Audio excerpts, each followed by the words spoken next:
A paz de Cristo, meus amados, que o Espírito de Deus esteja com vocês nessa noite, que vocês venham estar sensíveis à voz dele. E vamos estar orando para a gente começar mais um dia dessa série sobre o Espírito Santo. Está sendo uma bênção, realmente, principalmente para minha vida, sendo muito bom. E espero que esteja sendo para a vida de vocês também.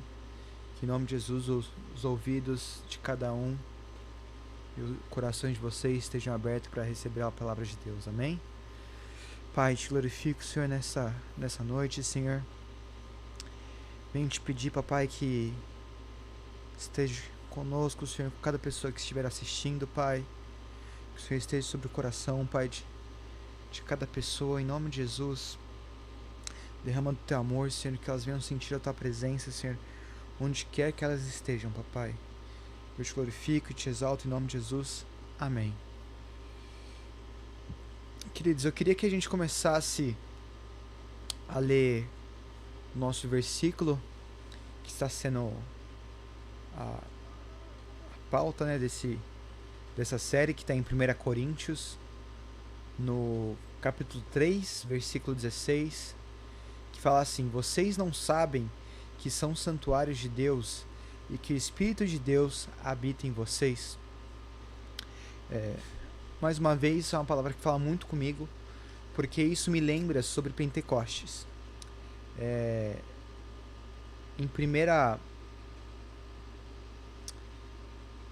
Em Atos, no capítulo 1, versículo 8,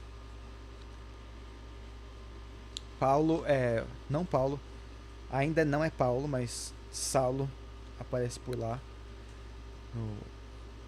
antes do capítulo 9, mas os discípulos estão com eles, né?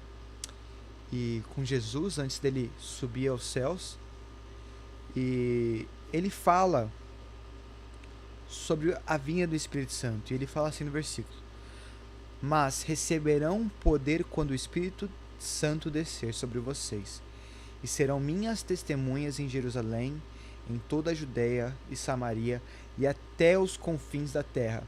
Então, antes disso acontecer, gente, Jesus fala especialmente pros apóstolos não saírem de Jerusalém, porque vai vir a vinda do Espírito Santo.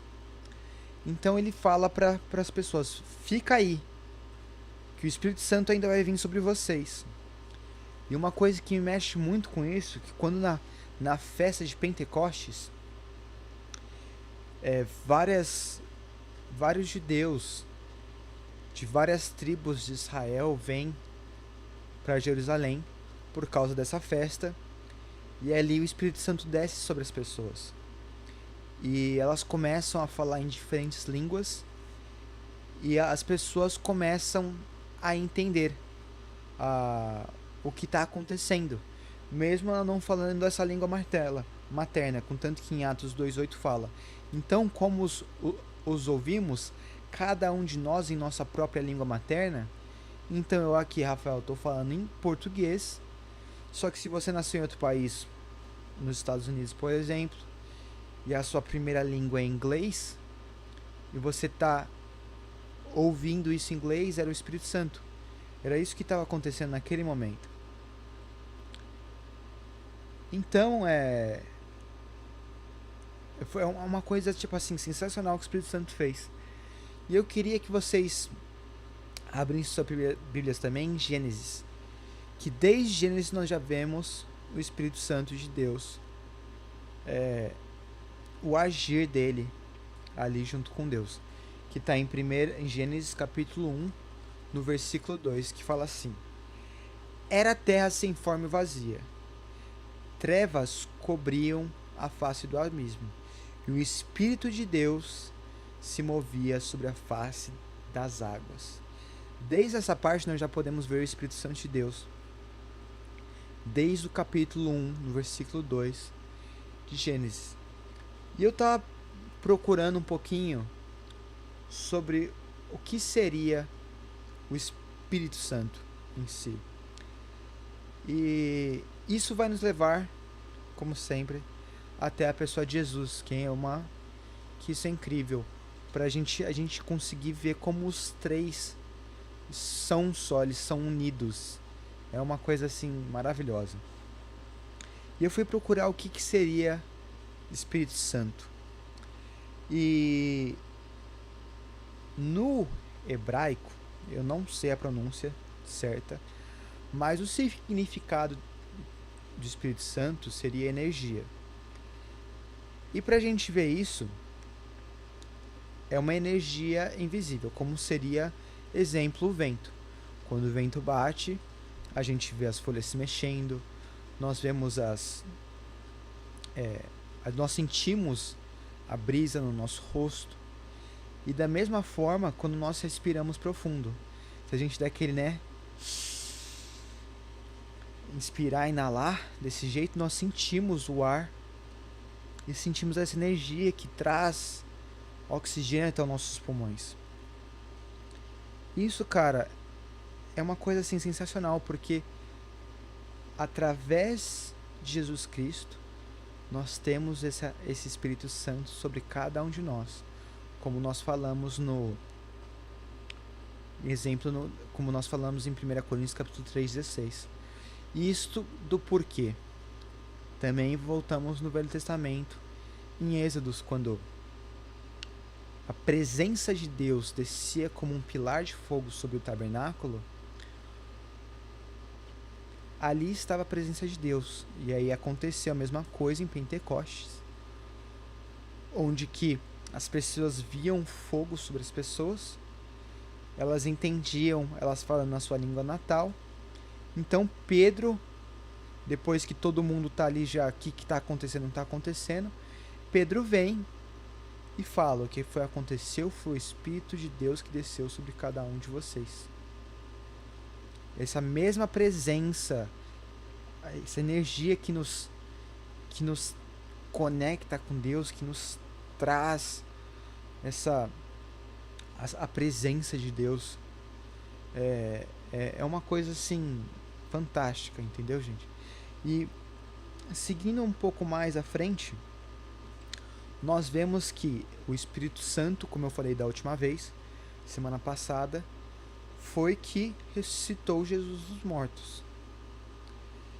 Então, quando Jesus chega nos seus discípulos e os batiza e fala: não saia de Jerusalém, porque o meu Espírito Santo virá, o mesmo Espírito Santo que ressuscitou Jesus dos mortos foi o que batizou eles com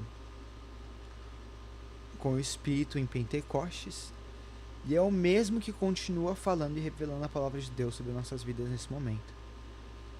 E eu queria que vocês abrissem a palavra de vocês em Marcos, no capítulo 8. Quando Jesus ele está com seus discípulos, seus discípulos perguntam. Jesus pergunta: que dizem quem eu sou? E eles falam: alguns dizem que eu sou João Batista, eu sou Elias ou um dos profetas. Então no 8:27 Jesus fala: Jesus e seus discípulos dirigiam-se aos povoados. 27.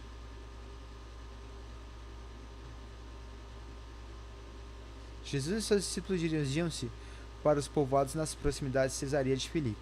No caminho, ele lhes perguntou: quem o povo diz que eu sou? Eles responderam: alguns dizem que é João Batista, outros Elias e ainda outros um dos profetas. E vocês? Jesus perguntou: quem vocês dizem quem eu sou? Pedro respondeu na lata: tu és o Cristo.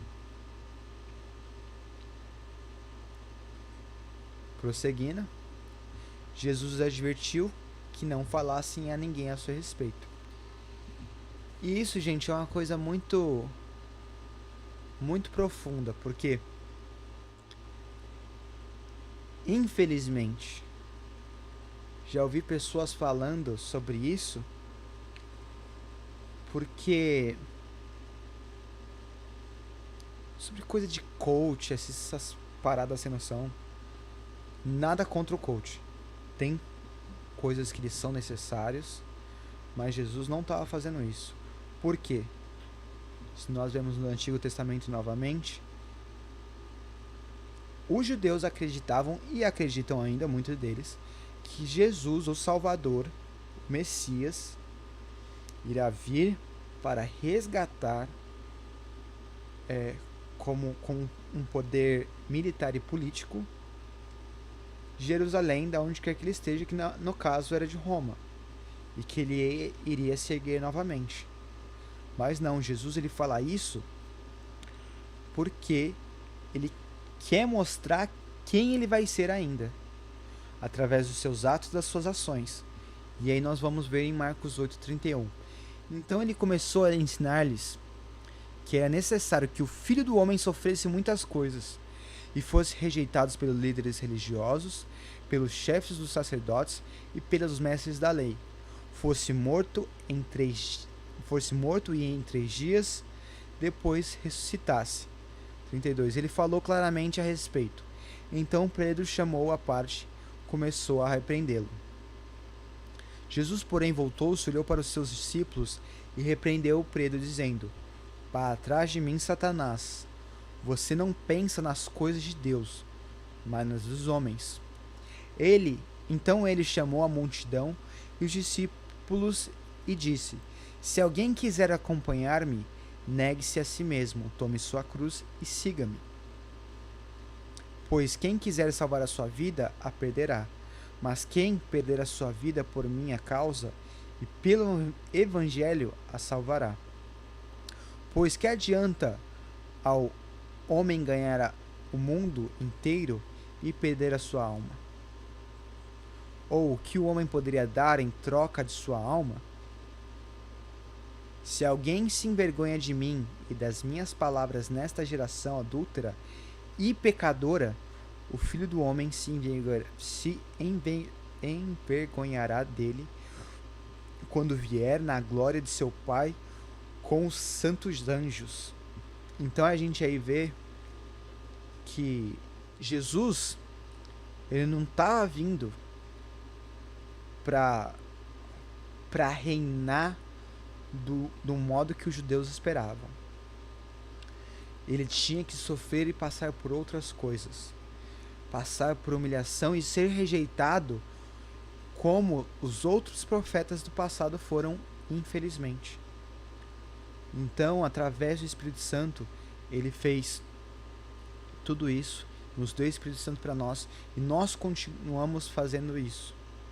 E só para acabar, como nós vemos a ação do Espírito Santo durante a Bíblia, nós vemos ela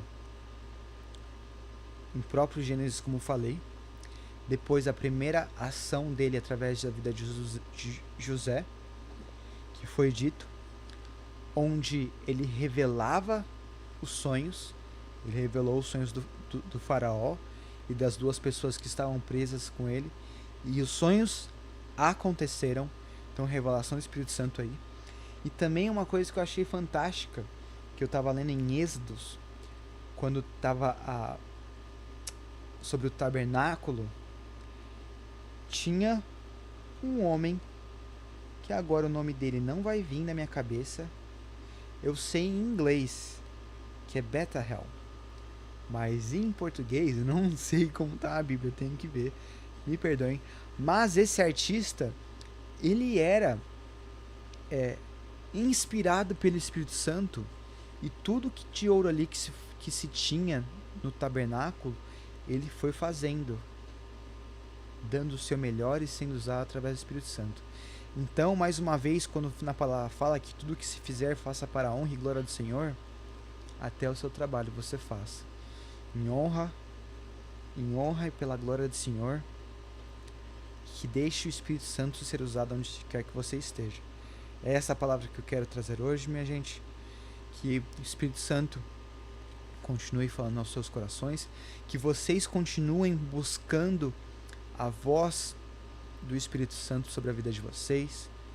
Que todos vocês tenham uma boa noite, ou não importa o horário que você estiver vendo essa pregação, que o Espírito Santo toque em vocês grandemente e os usem grandemente. Em nome de Jesus, eu te agradeço, Pai, por essa palavra. Amém. Fiquem com Deus.